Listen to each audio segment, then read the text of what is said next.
So hello guys, welcome back to our channel specialised zone. तो यार यहाँ पे हम बीए ऑनर संस्कृत सिलेबस की फर्स्ट सेमेस्टर की वीडियो लेके आ चुके हैं according to new education policy. तो इसके अंदर आपको 3 पेपर पढ़ने हैं, जो कि है DSC 1 applied Sanskrit, DSC 2 classic Sanskrit poetry and DSC 3 Indian social institution and polity. तो आइए जान लेते हैं हम सबसे पहले DSC 1 के पेपर को। तो गाइज DSC 1 अप्लाइड संस्कृत, इसमें आपको 4 यूनिट देखने को मिलेगी, यूनिट 1, 2, 3 एंड 4। बट इसके अंदर ये नेम थोड़े इसके गलत हो गए हैं, तो मैं इसके नेम अभी आपको आगे बताता हूँ। तो चलिए सबसे पहले इनकी यूनिट को भी जान लेते हैं, आपको यूनिट में क्या क्या पढ़ना है। तो गाइज सबसे पहले हमारा DSC 1 में यूनिट 1 है, जो कि है विभक्ति एवं लट व लिरिट लकार। इसमें सबसे पहले आपको विभक्ति व उनके सामान्य अर्थ पढ़ने हैं, जिसमें छात्र, कवि, शिशु, पितृ, कर्तरी, आत्मन, भवत, लता, मति, नदी, वाक, मनस और आदि, इन सबको आपको द्विवचन और सप्तमी बहुवचन तक पढ़ना है, तृतीय द्विवचन से। और दूसरा आपका अकारांत पुल्लिंग व नपुंसकलिंग लिंग।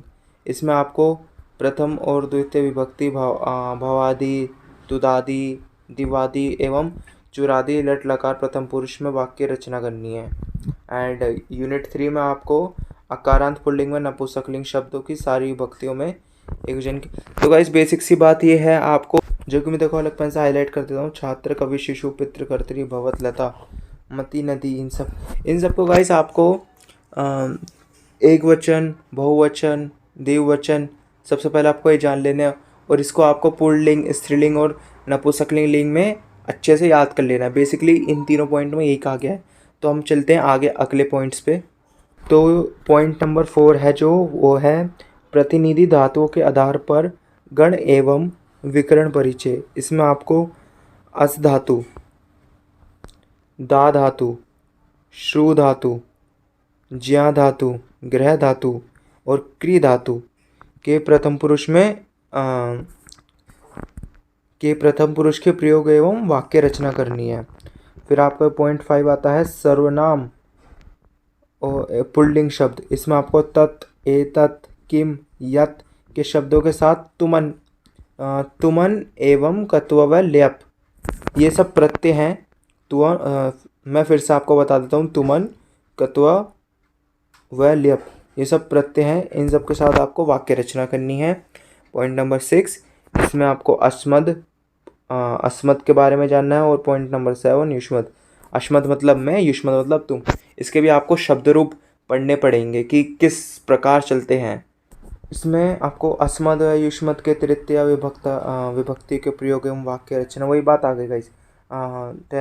9th पॉइंट, हलंत पुल्लिंग स्त्रीलिंग और नपुंसकलिंग लिंगों में सब विभक्तियों के एक वचन शब्दों से वाक्य रचना। ठीक है, ये आपको समझ आ गया होगा। पॉइंट नंबर 10, इकारांत और उकारांत में पुल्लिंग के प्रथम और द्वितीय पदों के साथ वाक्य रचना करनी है।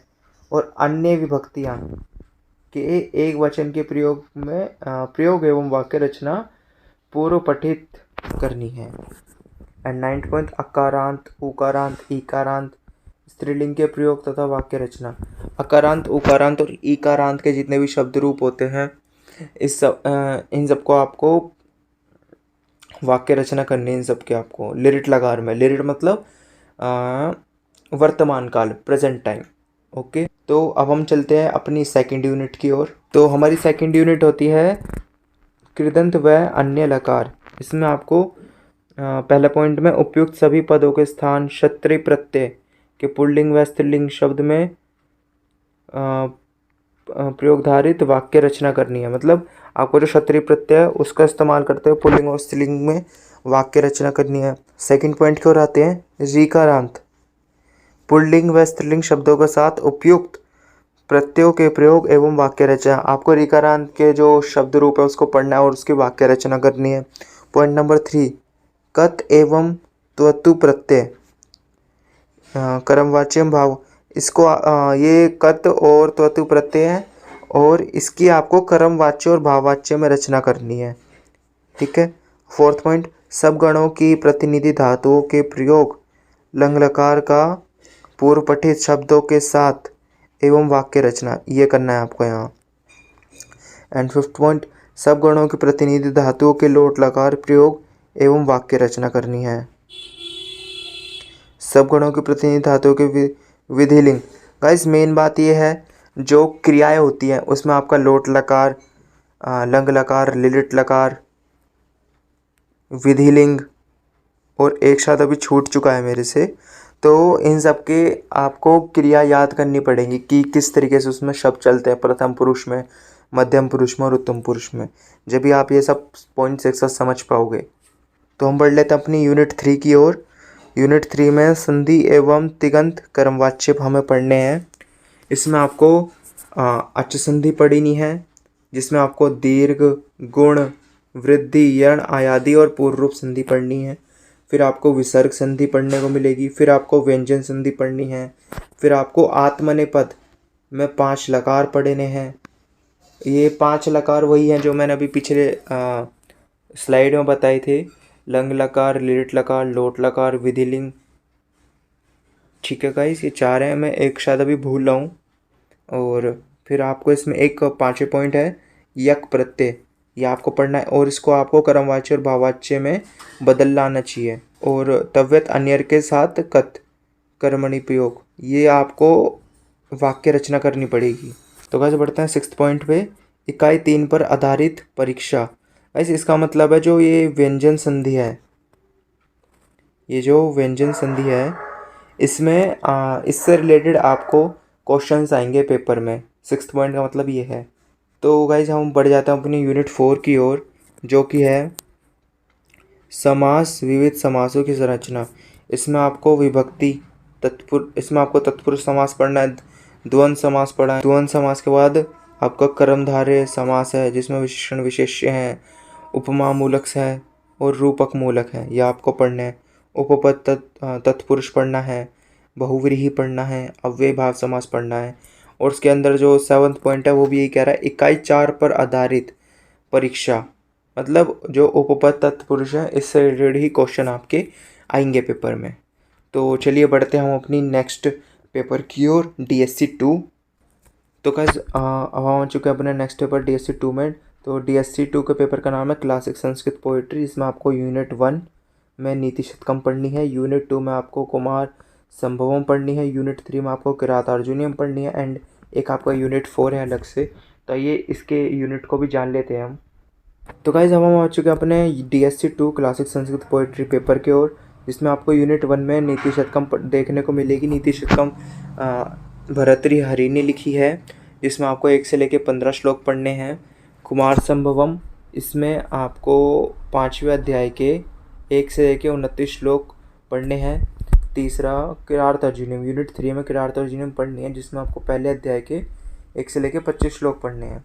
एंड यूनिट 4 पे आ जाते हैं, जो कि है ओरिजिन एंड डेवलपमेंट ऑफ महाकाव्यास। इसका मतलब है महाकाव्य का उद्भव और विकास के बारे में आपको जानना है। और आपको इसमें कालिदास, अश्वघोष, भारवी, माघा और श्रीहर्षा, इनके बारे में पढ़ना है। एंड आपको ओरिजिन एंड डेवलपमेंट ऑफ गीति काव्यास, मतलब कि आपको गीति काव्य हैं उसके उद्भव और विकास को भी पढ़ना है। इसमें भी आपको कालिदास, जयदेवा, अमारुका, भर्तृहरि एंड बिल्हाना, इन सब के बारे में पढ़ना है। तो आइए अब हम आते हैं अपने नेक्स्ट पेपर DSC 3 की ओर। तो गाइस DSC 3 में आपको Indian social institution and polity पढ़ने को मिलेगी। इसमें आपको यूनिट 1 में फाउंडेशन ऑफ इंडियन सोसाइटी पढ़नी है, यूनिट 2 में स्ट्रक्चर ऑफ सोसाइटी पढ़नी है, यूनिट 3 में स्टेट एंड किंगशिप पढ़नी है, यूनिट 4 में स्टेट एंड इंटरनेशनल रिलेशंस पढ़ने हैं। तो आइए इन यूनिट को भी जान लेते हैं हम। तो यूनिट 1 है आपकी foundation of Indian society.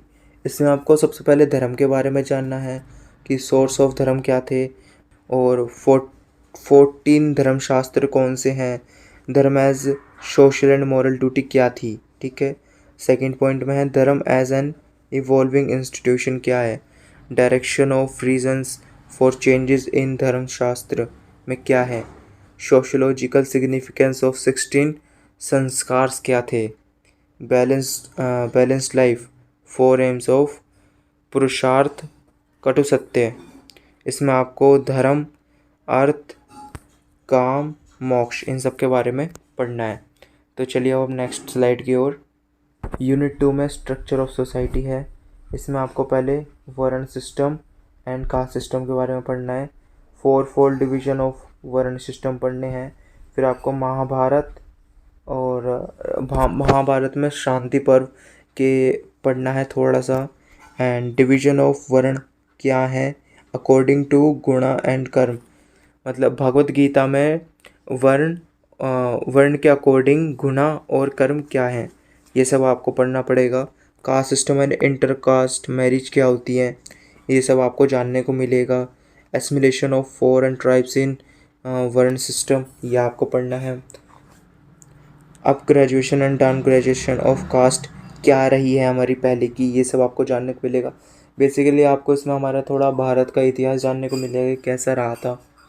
And second point, position of women in the society, women's की पोजीशन क्या रही है सोसाइटी में। Brief survey of position of women different stages of Indian society, ये आपको पढ़ना है। Position of women in Mahabharat में क्या रही है, वुमेन्स की praise of women in Bharat, praise of the Bharat Samhita of वर्मीरा क्या थी, ठीक है, ये आपको पढ़ना है यहाँ। 3 स्टेट एंड किंगशिप, इसमें क्या है आपको concept of welfare state in अर्थशास्त्र, कौटिल्य का अर्थशास्त्र में क्या है, ये सब आपको पढ़ना है, ठीक है। असेंशियल क्वालिटीज़ ऑफ किंग्स क्या रही हैं, कंडक्ट ऑफ स्टेट क्या है according to state and kingship unit 3 के। एंड यूनिट 4 में स्टेट एंड इंटरनेशनल रिलेशंस, इसमें आपको सबसे पहले सप्तांग थ्योरी पढ़नी है, ये भी कौटिल्य की थ्योरी है, जिसमें आपको स्वामी, अमात्य, जनपद, पुरा, कोशा, दंड और मित्र क्या रहे हैं, ठीक है। सेकंड मंडला थ्योरी, ये भी कौटिल्य की थ्योरी है। मंडला थ्योरी में आपको अरिमित्र,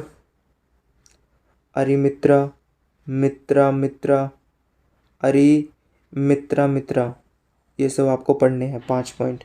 एंड थर्ड संधियुग पॉलिसी, ये भी कौटिल्य की पॉलिसी रही है वॉर एंड पीस के लिए। पहला संधि, विग्रह, तीसरा यण, आसन, समरया और द्वाधिभाव, ये सब आपको यहाँ पढ़ना है। तो गाइस बेसिकली इतने ही हमारे यूनिट हैं यहाँ और DSC 3 के पेपर के लिए। तो बस आज की वीडियो के लिए इतना ही। आपको जल्द से जल्द सेमेस्टर 2 एंड 3 की वीडियोस स्पेशलाइज जोन चैनल पर मिल जाएगी। एंड गाइस आई होप आप सब ने मेरी सारी बातें नोट की होंगी किसी रजिस्टर पे, या आपने वीडियो सेव कर ली होगी। तो गाइस प्लीज़ आई होप कि आपको वीडियो पसंद आई होगी। एंड आपको जो भी क्वेश्चन आस्क करना है आप मेरे वीडियो के कमेंट सेक्शन में पूछ सकते हैं, मैं उसका जल्द से जल्द रिप्लाई करूँगा। और अगर आपको किसी टॉपिक पे वीडियो चाहिए तो मैं उसके लिए भी ले आऊँगा। और अगर आपको कोई टॉपिक पढ़ना है तो हम कोशिश करेंगे कि उसके लिए भी अलग कोर्सेज चला दें चैनल पे। बट आपको वहाँ पे कमेंट करना पड़ेगा, तो आप कमेंट करके हमें बता सकते हैं कि आपको वीडियो देख के कैसा लगा। तो गाइज़ मिलते हैं हम जल्दी से अब नेक्स्ट वीडियो में। जब तक के लिए टाटा एंड बाय बाय।